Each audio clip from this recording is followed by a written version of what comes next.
పారిపోయి తెలివిగా ముందస్తు బెయిల్ కోసం కోర్టుకు వెళ్ళారు. ఒక రకంగా ముందస్తు బెయిల్ కూడా కాదు, క్వాష్ పిటిషన్ వేశారు. అంటే ఈ కేసు పూర్తిగా తప్పుడు కేసు, మా మీద రాజకీయ కక్షతో పెట్టారు కాబట్టి ఈ కేసును కొట్టివేయండి అని చెప్పి తమ్మినేని కుటుంబం పారిపోయి హైకోర్టును అయితే ఆశ్రయించారు. దీంట్లో హైకోర్టు తరపున ప్రభుత్వ తరపున కూడా లాయర్లు అయితే వాదన వినిపించారు. అయితే నిన్న హైకోర్టు నుంచి కూడా తమ్మినేని సీతారాంకి రక్షణ దొరకలేదు. ససేమిరా రక్షణ కల్పించడానికి కోర్టు ఒప్పుకోపోవడమే కాదు, కోర్టు కొద్దిగా ఘాటైన వ్యాఖ్యలు కూడా చేసింది. అసలు మీరు ఈ భూమి కొన్నారు అంటున్నారు కదా, కొంటే ఎలా కొన్నారు? డబ్బులు ఇచ్చి కొన్నారా, చెక్ ఇచ్చి కొన్నారా? డబ్బులు ఇచ్చి కొంటే ఆధారం ఏంటి, చెక్ ఇచ్చి కొంటే ఏ అకౌంట్లో డిపాజిట్ చేశారు? అసలు మీరు ఏ అకౌంట్ నుంచి డ్రా చేసి వాళ్ళకు డబ్బులు ఇచ్చారు? ఎందుకంటే 37 లక్షల రూపాయలు కొన్నాము అని చెప్పి నిన్న కోర్టులో చెప్పారు వాళ్ళు. సో 37 లక్షల రూపాయలు ఎక్కడి నుంచి తెచ్చారు మీరు? మన ఇంట్లో 37 లక్షల డబ్బులు అయితే పెట్టుకోం కదా క్యాష్. సో ఏ అకౌంట్ నుంచి డ్రా చేశారు, ఏ అకౌంట్కి ట్రాన్స్ఫర్ చేశారు, దాన్ని నిరూపించే ఆధారాలు మొత్తం కూడా కోర్టు ముందు ఉంచండి అని చెప్పి నిన్న కోర్టు ఆదేశించింది. అదే సమయంలో ఇంకో మాట కూడా చెప్పింది. సో ఇప్పుడున్నటువంటి పరిస్థితుల్లో రక్షణ కల్పించడం కానీ కేసును కొట్టివేయడం కానీ జరగదు. కేసు ప్రాథమిక విచారణ దశలో ఉంది. సో ఆరోపణలు వచ్చింది మీ మీద కాబట్టి దాన్ని నిరూపించుకోవాల్సిన బాధ్యత మీ మీదే ఉంటుందని చెప్పి నిన్న కోర్టు కూడా వ్యాఖ్యానించింది. దీంతో హైకోర్టు రక్షణ కూడా కరువైంది. అయితే హైకోర్టు ఒక వెసులుబాటు కల్పించింది. ఏంటంటే మీకు నిజంగా భయం ఉంది, అరెస్టు చేస్తారు, లేకపోతే ఇంకో భయం ఉంటే ముందస్తు బెయిల్ పిటిషన్కి వేసుకోండి, దాని మీద విచారణ చేసి అప్పుడు అందులో వాదనలో పస ఉంటే అప్పుడు ముందస్తు బెయిల్ గురించి ఆలోచిద్దాం తప్ప ఇప్పుడు మాత్రం బెయిల్ పిటిషన్ మీకు రక్షణ కల్పించడానికి కానీ నోటీసులు ఇవ్వడానికి తమ్మినేని తరపు లాయర్ ఇంకో మాట కూడా అడిగాడు. ఆ ఫోర్జరీకి మాకు సంబంధం లేదు, ఆ రజనీ అనే మహిళ భూమి అమ్మింది, మేము కొనుక్కున్నాము, మా తరపు కొనుక్కున్నారు. సో మాకు భూమి అమ్మకం వరకు మాత్రమే మాకు సంబంధం, ఆ ఫోర్జరీలకి ఆ ఫేక్ డాక్యుమెంట్లు సృష్టికి వాటికి మాకు సంబంధం లేదని చెప్పి తమ్మినేని సీతారాం తరపు లాయర్ కూడా చెప్పే ప్రయత్నం చేశాడు. బట్ కోర్టు మాత్రం అగ్రీ చేయలే. ఎందుకనంటే వాస్తవానికి తమ్మినేని సీతారాం ప్రమేయం లేకుండానే ఇంత తతంగం నడుతుందా? ఎక్కడో పక్క రాష్ట్రం నుంచి ఒక మహిళ వచ్చి ఇక్కడ ఏకంగా డెత్ సర్టిఫికేట్ సృష్టించి, ఫ్యామిలీ మెంబర్ సర్టిఫికేట్ సృష్టించి ఆ భూమిని తమ్మినేని సీతారాం కొడుకు మాత్రమే ఎందుకు అమ్మాలి? వేరొకరికి అమ్మొచ్చు కదా. అసలు ఫస్ట్ ఆ మహిళ ఇక్కడ మహిళ కాదు కదా. సో నిన్న కోర్టు కూడా ఏంటంటే దీంట్లో అగ్రీ చేయాల, మీ మీద ఆరోపణలు వచ్చాయి, నిరూపించుకోవాల్సిన బాధ్యత మీది, మీరు కొన్నాము అంటున్నారు కాబట్టి ఎలా కొన్నారు అనేది కోర్టు ముందు డాక్యుమెంట్ ఉంచండి, డాక్యుమెంట్ ఎవిడెన్స్ ఉంచండి మా దగ్గర అని చెప్పి కోర్టు చెప్పడంతో వైసీపీ అంటే తమ్మినేని సీతారాం తరపు లాయర్ కూడా ఏమీ మాట్లాడలేని పరిస్థితి. ఆ ఫోర్జరీతో సంబంధం లేదు కాబట్టి మిగతావన్నీ కూడా 7 సంవత్సరాల కంటే తక్కువ జైలు శిక్ష పడే సెక్షన్లే కాబట్టి మా దగ్గర వివరణ తీసుకుని మమ్మల్ని వదిలేయాలని చెప్పి కోర్టును కోరితే కోర్టు కూడా నిరాకరించింది. కేవలం వివరణ తీసుకుని వాళ్ళని వదిలేయాలని పోలీసులకు ఆదేశాలు ఇవ్వడానికి కోర్టు కూడా ఒప్పుకోలేదు. సో అంటే ఆల్మోస్ట్ తమ్మినేని సీతారాం అరెస్టు కాకుండా అడ్డుకునే అన్ని ద్వారాలు మూసుకుపోయాయి. ఇంకా ఏదన్నా సుప్రీంకోర్టుకు వెళితే మనం చెప్పలేం కానీ అక్కడ ఏం జరుగుద్దో. ఇప్పటి వరకు అయితే తమ్మినేని సీతారాంకి అరెస్టును అడ్డుకోవడానికి కోర్టు ప్రయత్నాలు కూడా విఫలమైన నేపథ్యంలో ఆచూకీ తెలిసిన మరుక్షణమే పోలీసులు అరెస్టు చేయడానికి అయితే రంగం సిద్ధం చేశారు. ఆల్రెడీ బృందాలుగా ఏర్పడి తమ్మినేని సీతారాం గురించి అయితే ఎంక్వైరీ చేస్తున్నారు. ఆల్రెడీ మొన్న కూడా నేను చెప్పా, తమ్మినేని సీతారాం ఇప్పుడు వారిపోయి తర్వాత కోర్టులో కనపడతాడని చెప్పా. అన్నట్టుగానే నిన్న కోర్టులో పిటిషన్ వేశారు.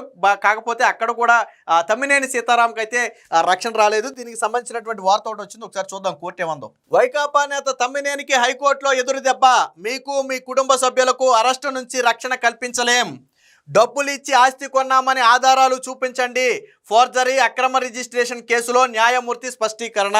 సో విన్నారు కదా, కోర్టు చాలా స్పష్టంగా చెప్పింది. సో మీరు డబ్బులు ఇచ్చి కొన్నామని చెప్పారు కదా, దాని ఆధారాలు ఏంటో కోర్టు ముందు చూపించండి అని చెప్పి కోర్టు స్వయంగా వ్యాఖ్యానించడంతో పాటు ఫ్యామిలీలో ఎవరికి కూడా మేము రక్షణ కల్పించలేమంటే ఆల్మోస్ట్ ఫ్యామిలీ అందరి ఇన్వాల్వ్మెంట్ ఉందని ఏదైతే పోలీసులు చేసినటువంటి వాదన ఉందో ఆ వాదనతో కోర్టు ఏకీభవించినట్టుగానే తెలుస్తుంది. వైకాపా నేత మాజీ స్పీకర్ తమ్మినేని సీతారాం, ఆయన సతీమణి వాణి, కుమారుడు వెంకట శ్రీరామ్ చిరంజీవి నాగ్లకు హైకోర్టులో ఎదురు దెబ్బ తగిలింది.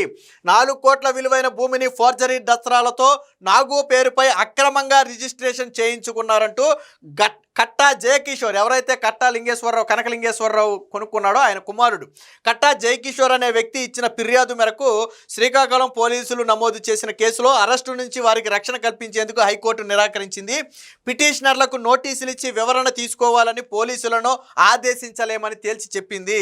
కేసును కొట్టివేయాలంటూ పిటిషనర్లు వేసిన క్వాష్ పిటిషన్లో అరెస్టు నుంచి రక్షణ కల్పిస్తూ మధ్యంతర ఉత్తర్వులు కూడా ఇవ్వలేమని చాలా స్పష్టంగా చెప్పింది. అంటే కేసు ప్రాథమిక దశలో ఉంది, ఆరోపణలు చాలా బలమైన ఆరోపణలు ఉన్నాయి కాబట్టి ఈ దశలో మేము జోక్యం చేసుకోలేము.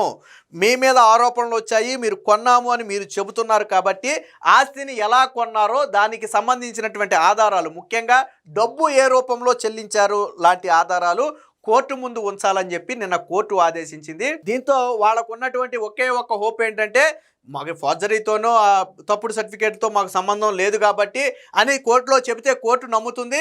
మిగతావన్నీ కూడా ఆ అక్రమంగా రిజిస్ట్రేషన్ చేయించుకోవటం ఇవన్నీ కూడా 7 సంవత్సరాల కంటే లోపు జైలు శిక్ష ఉన్నటువంటి నేరాలు కాబట్టి పెద్దగా మనకి ఇబ్బంది ఉండదు, నోటీసులు ఇచ్చి వదిలేస్తారని వీళ్ళు భావించారు. బట్ కోర్టులో మొత్తం కథ అడ్డం తిరిగింది. ప్రభుత్వ తరపున చాలా బలంగా వాదన వినిపించారు. ఆ రోజు స్పీకర్గా ఉన్నాడు ఆయన, తనయుడు కాబట్టే చిరంజీవి ఇన్ఫ్లుయెన్స్ చేయగలిగాడు. రెండోది ఇక్కడ కోర్టులో చెప్పినటువంటి వింత కథ ఒకటి ఉంది. ఏమని చెప్పారు వాళ్ళు కోర్టులో, ఆ డెత్ సర్టిఫికేట్కి ఆ ఫ్యామిలీ మెంబర్ సర్టిఫికేట్కి మాకు సంబంధం లేదని చెప్పి కోర్టులో చెప్పారు. కేవలం ఆ వాణి ఎవరైతే రజనీ అనే అమ్మాయి భూమి అమ్మింది, మేము కొన్నాం, అక్కడ వరకే మాకు సంబంధం, వాటితో మాకు సంబంధం లేదని చెప్పారు. సరే ప్రాక్టికల్గా మాట్లాడుకుందాం. ఈ రజనీ అనే మహిళది ఎక్కడ, అడబాల రజనీ అనే మహిళది ఎక్కడి నుంచి వచ్చింది, ఒడిశా నుంచి తీసుకొచ్చారు. ఆ మహిళ ఇక్కడ మహిళ కాదు. సో ఒడిశా నుంచి వచ్చినటువంటి ఒక మహిళ బతుకున్నటువంటి గోవిందరాజులు అనే వ్యక్తి పేరు మీద డెత్ సర్టిఫికేట్ ఎలా పుట్టిస్తుంది? అసలు గోవిందరాజులు ఎలా తెలిసి ఈ మహిళకు? ఎక్కడో ఒడిశా నుంచి వచ్చిన మహిళకు గోవిందరాజులు ఎలా తెలుసు? గోవిందరాజులు అనే ఒక వ్యక్తి ఉన్నాడు, ఆ వ్యక్తికి ల్యాండ్ ఉంది, ఆ వ్యక్తిని చంపేసి ఫ్యామిలీ మెంబర్ సర్టిఫికేట్ తీసుకుని నేను భూమి కొట్టేయచ్చు, ఎలా తెలుసు? తెలవదు కదా. సో అది ఫస్ట్ పాయింట్. సో నమ్మశక్యంగా లేదు. రెండోది, అసలు ఎక్కడో పక్క రాష్ట్రం నుంచి వచ్చినటువంటి ఒక మహిళ ఇక్కడ death certificate family member certificate పుట్టించగలుగుతా ఇన్ఫ్లుయెన్స్ లేకుండా? ఎవరి ఇన్ఫ్లుయెన్స్ లేకుండా ఈ 2 సర్టిఫికేట్లు దొంగ సర్టిఫికేట్లు పుట్టించగలుగుద్దా? ఒరిజినల్ సర్టిఫికేట్లు అయితే వస్తాయేమో, కానీ దొంగ సర్టిఫికేట్లు ఇప్పుడు నేనున్న ఒక వ్యక్తి పేరు మీద డెత్ సర్టిఫికేట్ పుట్టించగలనా? నేను పుట్టించలేను. ఎందుకంటే నాకు ఇన్ఫ్లుయెన్స్ లేదు. మరి ఎవరు ఇన్ఫ్లుయెన్స్ ఉపయోగించి పుట్టించారు? ఆ రోజు ఆ మహిళకి లేదు కదా, ఎవరు ఇన్ఫ్లుయెన్స్ ఉపయోగించారు? 2. మూడోది, సరే ఓకే వీళ్ళకి సంబంధం లేదు అనుకుందాం, ఆ అమ్మాయి death certificate family member certificate ఆ అమ్మాయి పుట్టించుకుంది అనుకుందాం కాసేపు. అప్పుడు తమ్మినేని సీతారాంకే ఎందుకు అమ్మాలి? ఎవరికైనా అమ్ముకోవచ్చు కదా. తమ్మినేని సీతారాం కొడుకే ఎందుకు అమ్మాలి? ఆ భూమిని ఎవరికైనా అమ్ముకోవచ్చు కదా, అంతే కదా. ఇప్పుడు ఆ అమ్మాయి దొంగ సర్టిఫికేట్లు పుట్టించేసుకున్నప్పుడు అవసరమైతే ఆ అమ్మాయి పేరు మీద రిజిస్ట్రేషన్ చేయించుకుని అలా పెట్టుకోవచ్చు, లేదా వేరొకరికి అమ్ముకోవచ్చు కదా. తమ్మినేని సీతారాంకే ఎందుకు అమ్మాలి? ఆయన కొడుకే ఎందుకు అమ్మాలి? సో కాబట్టి ఇలాంటి లాజిక్లు కోర్టులో చెప్పడానికి బాగుంటాయి తప్ప ప్రాక్టికల్గా నమ్మటానికి బాగుండవు. ఇప్పుడు నేను చెప్పిన పాయింటే కదా, ఎక్కడో పక్క రాష్ట్రం నుంచి వచ్చిన మహిళకు ఈ గోవిందరాజులు అనే వ్యక్తి ఎలా తెలుసు? ఒకటి, తెలిసినా సరే death certificate family member certificate పుట్టించే ఇన్ఫ్లుయెన్స్ ఎక్కడిది? మూడోది, పుట్టించినా సరే ఎందుకు తమ్మినేని సీతారాం కొడుకే అమ్మాలి? వీటికి సమాధానం ఉందా? నిన్న కోట్లాల వాదన అదే, మాకు ఆ డెత్ సర్టిఫికేట్కి ఆ ఫ్యామిలీ మెంబర్ సర్టిఫికేట్ మాకు సంబంధం లేదు, వాళ్ళు అమ్మారు మేము కొనుక్కున్నాం, మాకు అంతవరకే సంబంధం అంట. సరే ఇక్కడ ఇంకో పాయింట్ కూడా నేను చెప్తా. ఫర్ ఎగ్జాంపుల్ అన్నీ ఆ అమ్మాయే చేసింది, మీకు సంబంధం లేదు అనుకుందాం. ఈ రజనీ అనే మహిళ ఎవరు? ఈ గోవిందరాజులు అనే వ్యక్తి ఎవరు? ఈ మహిళ ఫ్యామిలీ ఎక్కడ ఉంటుంది? వీళ్ళ ఆధార్ కార్డు ఏంటి? వీళ్ళ రేషన్ కార్డు ఏంటి? వీళ్ళ పాన్ కార్డు ఏంటి అనేది తమ్మినేని సీతారాం చూడకుండానే కొన్నాడా? ఇప్పుడు ఆ అమ్మాయి ఆధార్ కార్డులో అడబాల అని ఉంటుంది, మరి గోవిందరాజుల ఇంటి పేరేంటి? అందవరపు, అక్కడ దొరికిపోతారు కదా. అలాగే ఈ అమ్మాయికి ఏపీలో రేషన్ కార్డు లేదు, మరి రేషన్ కార్డు ఎందుకు లేదని ఎందుకు అడగలేదు? అలాగే ఈయన తండ్రి అని చెబుతున్నటువంటి గోవిందరాజులు అక్కడ వ్యక్తే కదా. తమ్మినేని సీతారాం కనీసం ఎవరి గోవిందరాజులు చనిపోయాడంటానికి కనీసం ఆరా తీరా? ఎవరి ఫ్యామిలీ నుంచి ఈ అమ్మాయి వచ్చింది గోవిందరాజులు అని చెప్పుకుంటుంది, గోవిందరాజులు ఎవరని తమ్మినేని సీతారాం ఆరా తీయడా? సరే అది కూడా పక్కన పెట్టు. రిజిస్ట్రేషన్ అప్పుడు 5 లక్షలు దాటితే నువ్వు 37 లక్షలు కొన్నావని నువ్వే చెప్పావు. 5 లక్షలు దాటితే పాన్ కార్డు ఖచ్చితంగా ఇవ్వాలి. మరి రజనీ అనే మహిళ పాన్ కార్డు ఇవ్వలేదు, ఎందుకు ఇవ్వలేదు? పోనీ పాన్ కార్డు లేదు అనుకుందాం, ఫామ్ నెంబర్ 60 ఫిల్ చేయాలి రూల్ ప్రకారం. ఈ రెండిట్లో ఖచ్చితంగా ఒకటి ఉండాల్సిందే. ఫామ్ నెంబర్ 60 కూడా ఫిల్ చేయలేదు కదా, మరి నువ్వెలాగా రిజిస్ట్రేషన్ చేయించుకున్నావు? నువ్వు నాకు అర్థం కాలా. నువ్వు ఆ మహిళ ఎవరో నీకు తెలియదు అంటావు, ఆ సర్టిఫికేట్ లేదో నీకు తెలియదు అంటావు. కనీసం నువ్వు రిజిస్ట్రేషన్ చేయించుకునేటప్పుడు ఈ అమ్మాయి ఇంటి పేరేంటి, ఆధార్ కార్డు ఏంటి, పాన్ కార్డు ఏంటి, ఓటర్ ఐడి ఏంటి, కనీసం నువ్వు చెక్ చేయాలి కదా. అట్లీస్ట్ ఎందుకు ఈ అమ్మాయి ఆ పాన్ కార్డును ఫామ్ నెంబర్ 60 ఫిల్ చేయలేదని నువ్వు అడగాలి కదా, అది తప్పుడు రిజిస్ట్రేషన్ అని నీకు తెలుస్తుంది కదా, అవి ఇవ్వకుండా రిజిస్ట్రేషన్ చేయడం తప్పని తెలుసు కదా. మరి ఎంత చిన్న లాజిక్ ఎలా మర్చిపోయావయ్యా తమ్మినేని సీతారాం, కోర్టులో అలాంటి అడ్డగోలు వాదన చేసావు. కోర్టులో ఏం పిచ్చే కాదు కాబట్టే ఈ రోజు నీకు రక్షణ కల్పించలేమని చెప్పింది. అంటే ఈ స్కామ్ మొత్తం తమ్మినేని సీతారాంకి తెలిసే జరిగింది. ఆ రోజు స్పీకర్గా ఉన్నాడు, పవర్లో ఉన్నాడు కాబట్టి, వాళ్ళ పార్టీ పవర్లో ఉంది కాబట్టి దాన్ని ఉపయోగించి సబ్ రిజిస్టర్, ఎక్కడో పక్క రాష్ట్రం నుంచి వచ్చిన మహిళ సబ్ రిజిస్టర్ని మేనేజ్ చేయగలుగుద్దా? సబ్ రిజిస్టర్ని మేనేజ్ చేయగలుగుద్దా? అసలు ఆ అమ్మాయికి భాష వచ్చో లేదో కూడా మనకు తెలియదు. సబ్ రిజిస్టర్ని ఎలా మేనేజ్ చేస్తుంది? మరి ఎలా చెప్పారు కట్టుకథలు, కోర్టులో కట్టుకథలు ఎలా చెప్పారు నాకు అర్థం కాల. అంటే ఈ మొత్తం కథ వెనకమాల ఉన్నది తమ్మినేని సీతారాం కుటుంబమే. వాళ్ళే ఇన్ఫ్లుయెన్స్ చేశారు, వాళ్ళే మహిళను తీసుకొచ్చారు, వాళ్ళే దొంగ డెత్ సర్టిఫికేట్ పుట్టించారు, వాళ్ళే దొంగ ఫ్యామిలీ మెంబర్ సర్టిఫికేట్ పుట్టించారు, వాళ్ళే దొంగ రిజిస్ట్రేషన్ కూడా చేయించారు. వీళ్ళన్నీ చేయించింది ఆ రోజు పవర్ ఉండబట్టే. నేను కోర్టు కూడా అడిగింది, పోలీసుల్ని లాయర్ని అడిగింది, ఏమని తమ్మినేని సీతారాం కొడుకు పేరు మీద రిజిస్ట్రేషన్ జరిగితే తల్లిదండ్రి అయినటువంటి తమ్మినేని సీతారాంని వాణిని ఎందుకు చేర్చారని అడిగితే వాళ్ళు పోలీసుల తరపు కూడా సమాధానం చెప్పారు. తమ్మినేని సీతారాం ఆ రోజు స్పీకర్గా ఉన్నాడు కాబట్టి, ఆయన పవర్ ఉంది కాబట్టే ఆ పవర్ను ఉపయోగించి చేయగలిగారు తప్ప తమ్మినేని సీతారాం కొడుకే ఉంది చేయడానికి. ఆయన ఎమ్మెల్యేనే ఎంపీనా చేయడానికి కాదు కదా. ఎవరు పవర్లో ఉన్నారు? తమ్మినేని సీతారాం ఉన్నాడు, అంటే తండ్రి ఉన్నాడు. తండ్రి పవర్ను ఉపయోగించే కదా ఇది మొత్తం చేసింది. అందుకనే వాళ్ళని చేర్చామని చెప్పారు. అంటే కుటుంబం మొత్తం కూడా ఈ స్కామ్లో ఇన్వాల్వ్ అయి ఉన్నారు. సో సరే, ఇదంతా కోర్టులో తేలాల్సి ఉందనుకోండి, పోలీసుల దగ్గర అయితే పక్క ఆధారాలు ఉన్నాయి. కోర్టు కూడా నేను ఏం చెప్పింది, మీరు కొన్నారన్నారు కదా, డాక్యుమెంట్స్ ఏమన్నాయో పట్టరండి అని చెప్పి నిన్న కోర్టు కూడా చెప్పింది. ఈ సంబంధించిన మరొక వార్త కూడా ఉంది, ఒకసారి చూద్దాం.